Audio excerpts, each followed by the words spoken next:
স্বপ্নের আমেরিকায় থাকা নিয়ে অনিশ্চয়তায় আফগানরা স্থগিত তাদের অভিবাসন অনুরোধ। কেন, কি অপরাধ? ট্রাম্প কি তাদের বের করে দেবে? মারা গেছেন নাকি জীবিত আছেন ইমরান খান, এমন প্রশ্ন আর মৃত্যু গুজবে তোলপাড় বিশ্ব মিডিয়া। উদ্বেগে তার দল, কেমন আছেন তিনি? আস্ত এক শহরের সমান বিশাল অদ্ভুত রহস্যময় যন্ত্র লুকানো আছে পৃথিবীর নিচে। কি ভাঙা হয় তা দিয়ে? বিশ্ব কি বিলীন হওয়ার ঝুঁকিতে? আসসালামু আলাইকুম, দেখছিলেন বাংলাভিশন ওয়ার্ল্ড নিউজ হেডলাইন। স্বপ্নের দেশ আমেরিকায় থাকা নিয়ে চরম অনিশ্চয়তার মধ্যে পড়েছে এবারে আফগানিস্তানের নাগরিকরা। আমেরিকায় থাকা নিয়ে ট্রাম্প প্রশাসন আফগানদের সব অভিবাসন অনুরোধ প্রক্রিয়া স্থগিতের পরই বিপদের মুখে আফগান অভিবাসীরা। বুধবার হোয়াইট হাউসের কাছে সন্দেহভাজন আফগান বন্দুকধারীর হামলায় ন্যাশনাল গার্ডের 2 সদস্য সহ 3 জন গুরুতর আহত হওয়ার পর এই সিদ্ধান্ত নেয় ট্রাম্প প্রশাসন। হোয়াইট হাউস থেকে 2 ব্লক দূরে রাস্তায় গুলিতে ন্যাশনাল গার্ডের 2 সদস্য মাটিতে পড়ে গেলে আতঙ্কিতদের হুড়োহুড়িতে ভীতিকর অবস্থা তৈরি হয়। 5 রাউন্ড গুলিবর্ষণের শব্দ শুনেছেন পথচারীরা। পাল্টাপাল্টিতে আহত একজনকে সন্দেহভাজন হিসেবে আটক দেখানো হয়েছে। পুলিশ হেফাজতে থাকা 29 বছর বয়সী রহমানুল্লাহ লাকানবাল 2021 সালে যুক্তরাষ্ট্রে যাওয়া আফগান অভিবাসী। স্থানীয় সময় বুধবার বিকেল 4টার পর ফারাগুট মেট্রো স্টেশনের কাছে গোলাগুলির সাথে সন্ত্রাসবাদী হামলার আশঙ্কা উড়িয়ে দিলেও অবৈধ অভিবাসী বিতরণের চলমান অভিযান আরও জোরদারের নির্দেশ দিয়েছেন মার্কিন প্রেসিডেন্ট ট্রাম্প। নিরাপত্তার খাতিরে সাময়িক সময়ের জন্য স্থগিত রাখা হয় ওয়াশিংটনের রোনাল্ড রিগান বিমানবন্দরের কার্যক্রম।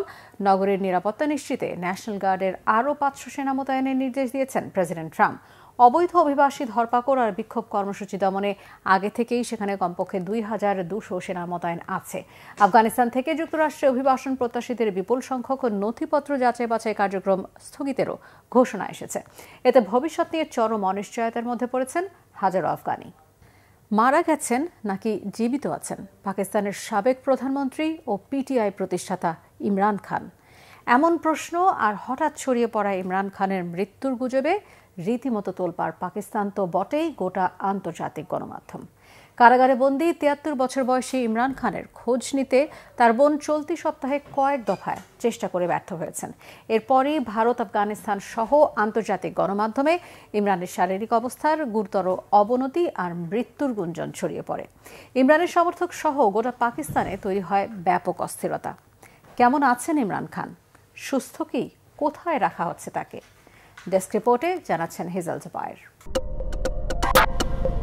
পাকিস্তান তেহরিকে ইনসাফ পিটিআই এর প্রতিষ্ঠাতা ও দেশটির সাবেক প্রধানমন্ত্রী ইমরান খানের মৃত্যু ঘিরে ছড়িয়ে পড়া সব গুঞ্জনকে অস্বীকার করেছে পাকিস্তান সরকার। বিভিন্ন সামাজিক মাধ্যমে তাকে অন্যত্র সরিয়ে নেওয়া হয়েছে কিংবা তিনি কারাগারে মারা গেছেন এমন দাবি ভাইরাল হওয়ার পর রাওয়ালপিন্ডির আদিয়ালা কারা প্রশাসন স্পষ্ট জানিয়েছে ইমরান খান সুস্থ আছেন এবং আদিয়ালা কারাগারেই আছেন। 26 নভেম্বর থেকে বিভিন্ন মাধ্যমে ছড়াতে শুরু করে ইমরান খানের মৃত্যুর গুঞ্জন। বোনেরা তাকে দেখতে গেলে অনুমতি না পাওয়ায় পরিস্থিতি আরও সন্দেহজনক হয়ে ওঠে। একই সঙ্গে কারাগারের বাইরে ইমরান খানের বোন ও সমর্থকদের ওপর নিরাপত্তা বাহিনীর হামলার অভিযোগ ঘিরে সোশ্যাল মিডিয়ায় সমালোচনার ঝড় বইতে থাকে। এসবের মধ্যেই সামাজিক মাধ্যমের অনেক অ্যাকাউন্ট থেকে দাবি করা হয় কারাবন্দী অবস্থায় ইমরান খানের মৃত্যু হয়েছে। মুহূর্তেই দাবানলের মতো ছড়িয়ে পড়ে সেই গুঞ্জন, যা তার সমর্থকদের মধ্যে প্রবল উদ্বেগ, উৎকণ্ঠা সৃষ্টি করে এবং বিভিন্ন জায়গায় উত্তেজনা ছড়িয়ে পড়ে।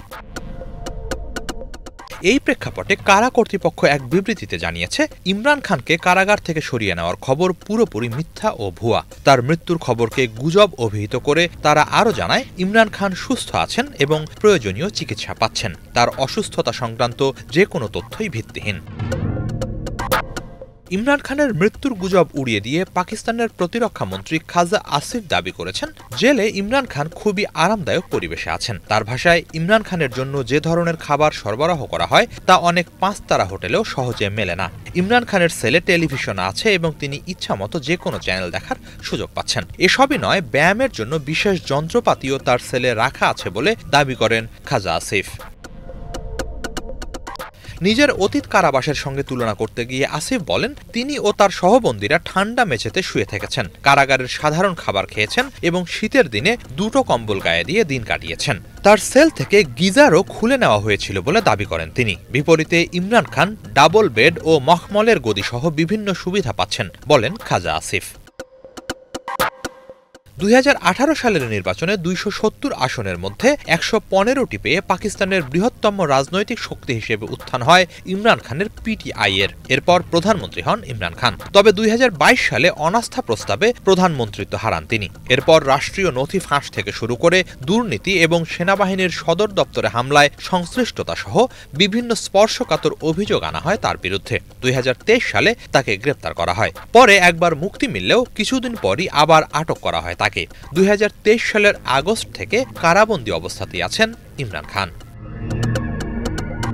হিজল জোবায়ের, বাংলা ভিশন।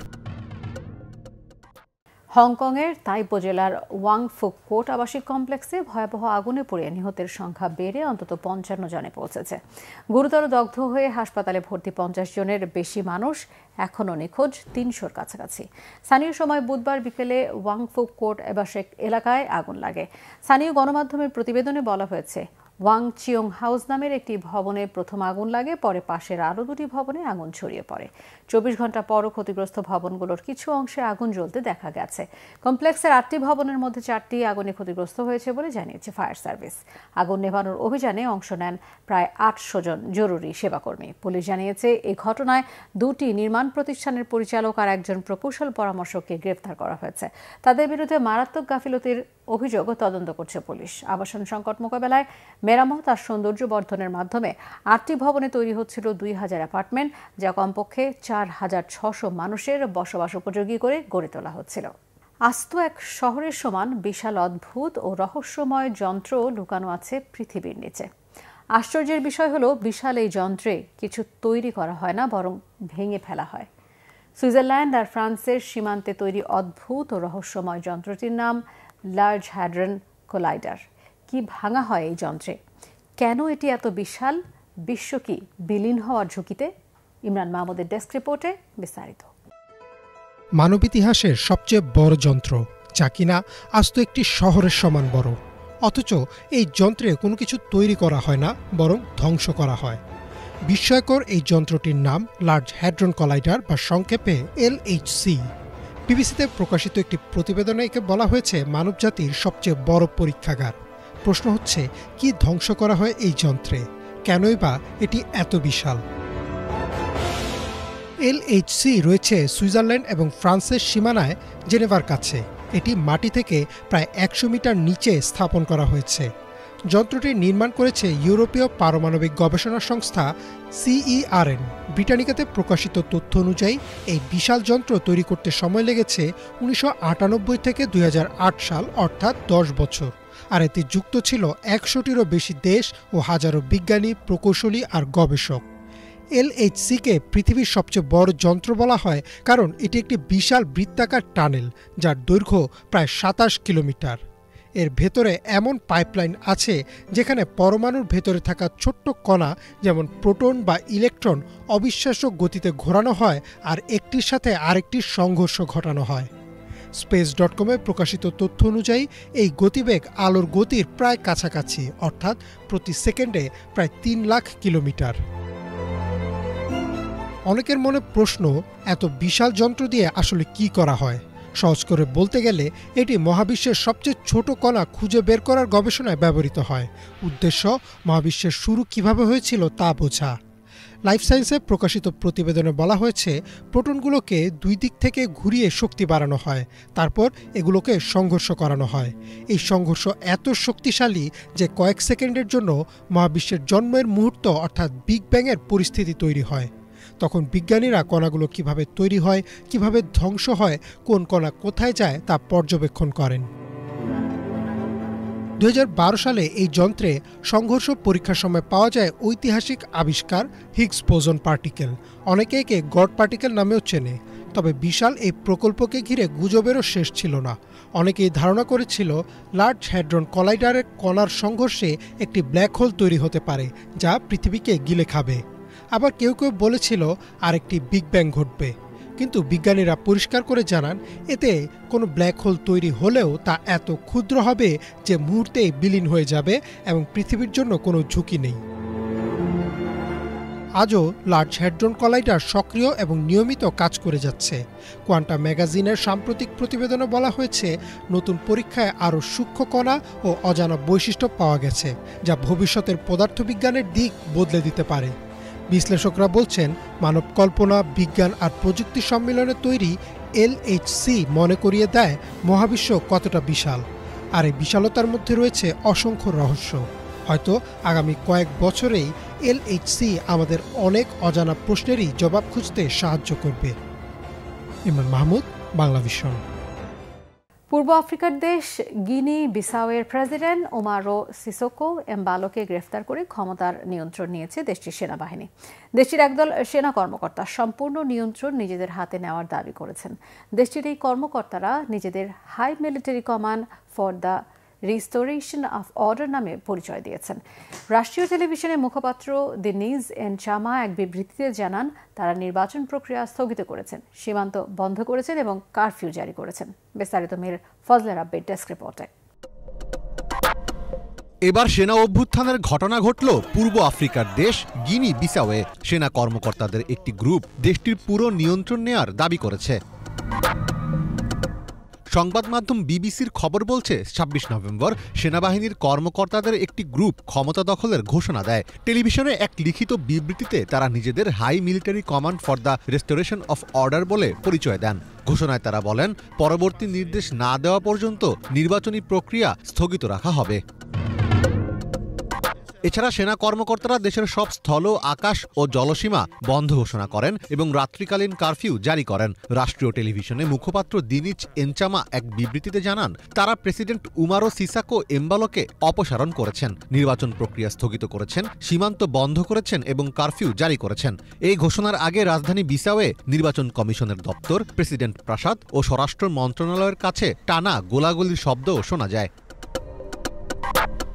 গত ২৩ নভেম্বর অনুষ্ঠিত দেশটির প্রেসিডেন্ট নির্বাচনে ক্ষমতাসীন প্রেসিডেন্ট উমারো সিসাকো এমবালো ও প্রধান প্রতিদ্বন্দ্বী ফার্নান্দো দিয়াজের মধ্যে ঘনিষ্ঠ প্রতিদ্বন্দ্বিতা দেখা যায়। নির্বাচনের পর উভয়ই নিজেদের বিজয়ী হিসেবে ঘোষণা করেন। নির্বাচন কমিশনের পক্ষ থেকে ফলাফল ঘোষণা করার কথা ছিল, কিন্তু সেনাবাহিনী ফলাফল ঘোষণার আগেই ক্ষমতা দখলের ঘোষণা দেয়।